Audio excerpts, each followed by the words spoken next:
Hello everyone, it's that college football guy here with another video. Yeah, I'm a little red, had a bit of wind burn out in North Carolina. Was crazy. Um, Normally I only do one video a day, but this came up. It was a report from Will Backus of 24/7 Sports about Tennessee being granted a 30-day extension to respond to NCAA allegations. And I wanted to clear a few things up. So first and foremost, off the jump, everyone please like, comment, share, subscribe.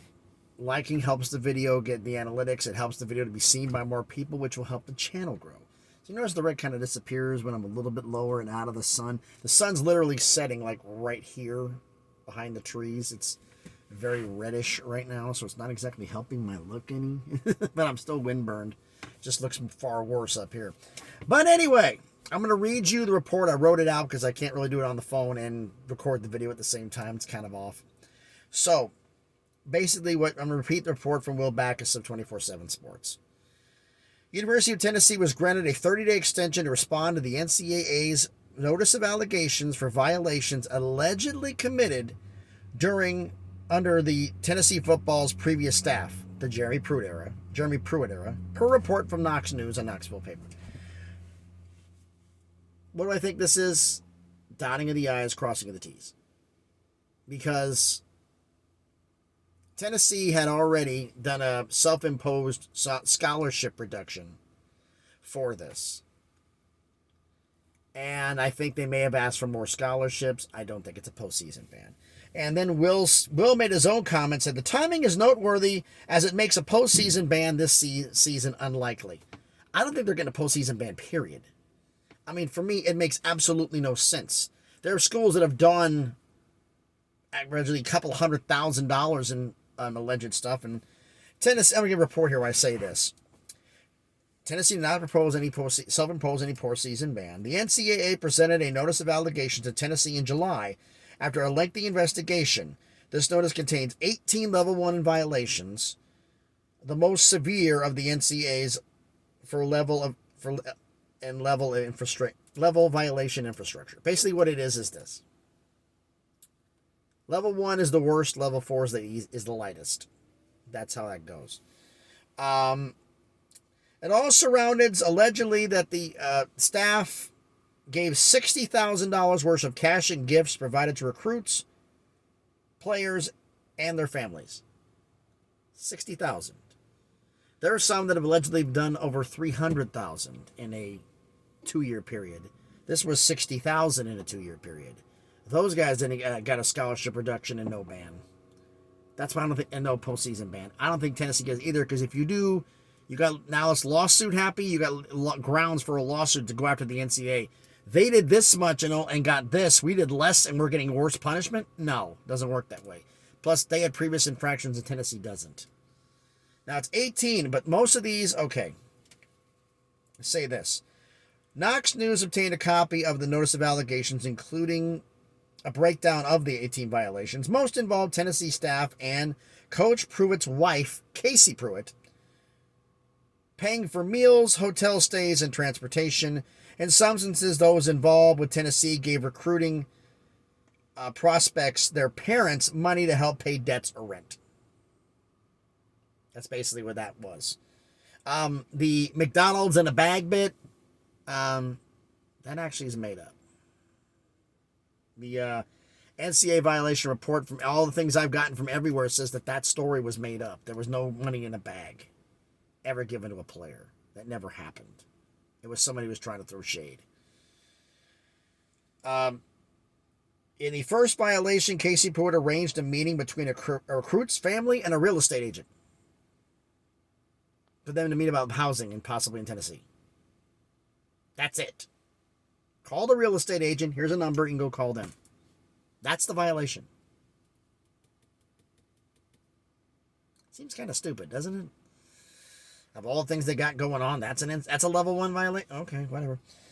The 18 violation asserted that Tennessee failed to monitor the program's recruiting efforts to ensure they were in line with the NCAA's governances, the NCAA's rules. The recruiting was out of spectrum, but they said, though, the fact that Tennessee did not lack institutional control.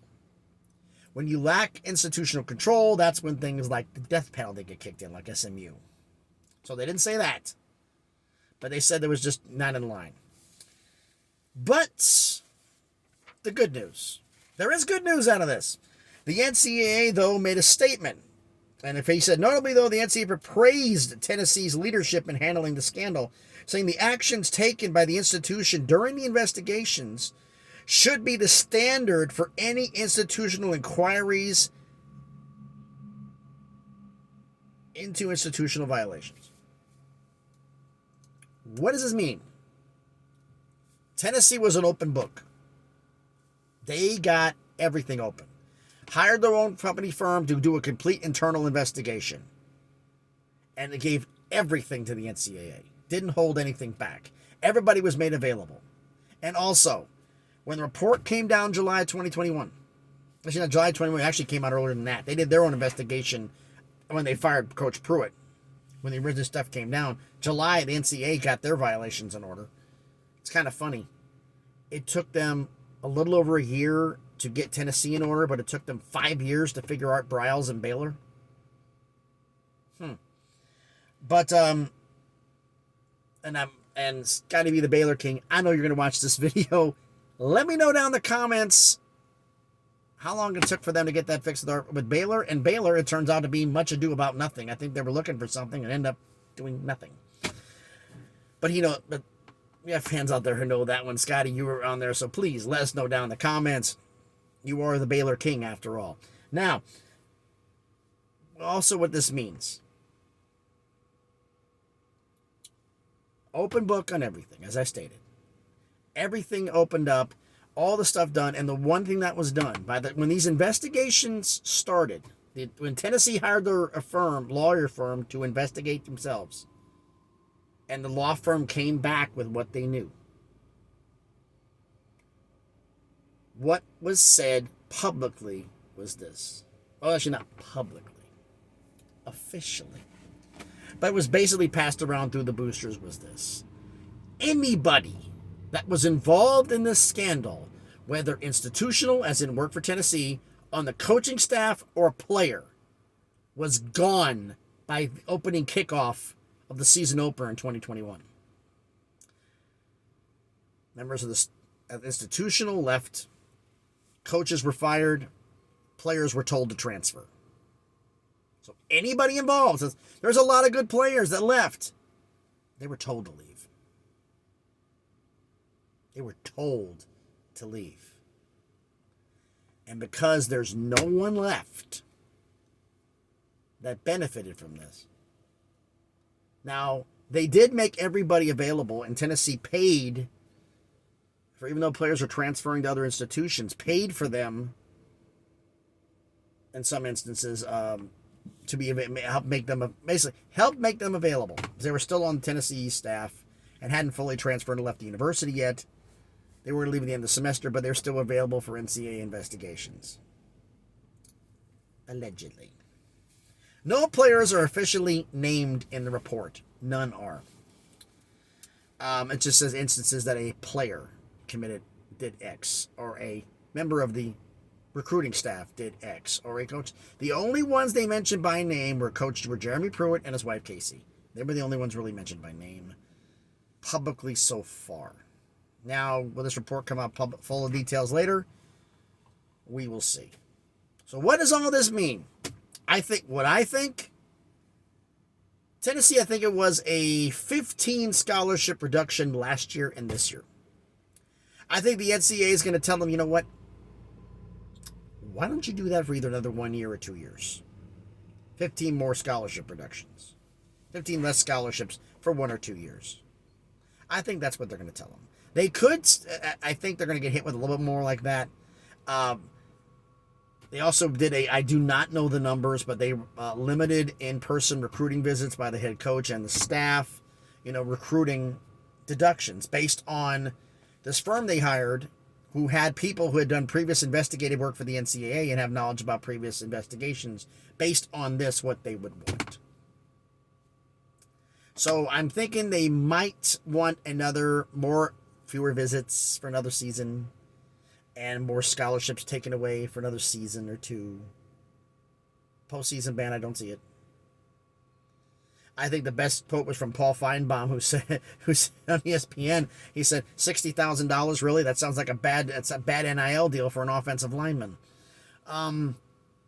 So I think this is basically, as I said, much ado about nothing. They're going to add more. They're going to do maybe a little bit lightly, but no postseason ban. So if you're a Tennessee fan watching this and you're worried about that, there's no postseason ban.